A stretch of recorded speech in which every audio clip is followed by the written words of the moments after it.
আরো পিছান কি নাম? মুন্ন। মুন্না।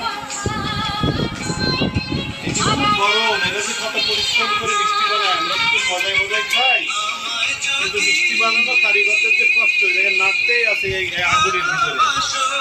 আর এখানে আমাদের চুয়াডাঙ্গাতে যে তাপ, সেই তাপেও তো তাপের তাপদার ভিতরেও 45-46 মিনিট। কতটুকু সময় লাগে? এই মিষ্টি হতে 20 মিনিট টাইম লাগবে। বর্তমানে চুলের যেটা আছে এটা 20 মিনিট টাইম লাগবে। এই যে গরম মিষ্টি খেতে হলে কখন আসতে হবে? গরম মিষ্টি খাওয়া হলে 7টার দিকে আসতে হবে। সকাল 7টায়? হ্যাঁ, সন্ধ্যা 7টা। সন্ধ্যা 7টা। সন্ধ্যা 7টায় আসলে সুস্বাদু গরম মিষ্টি পাওয়া যাবে। এই মিষ্টি এক পিস কত করে দাদা? এক পিস কালো দামটা কি হয়ে গেছে ওইটা? 25 টাকা। হ্যাঁ, ওইটি রেডি। ওইখানে কি কল খাওয়া যাবে? দর্শক বন্ধুরা, আজকে কিন্তু আমরা দেখেন খুব সুস্বাদু মিষ্টি। চুয়াডাঙ্গার শান্তি হোটেল।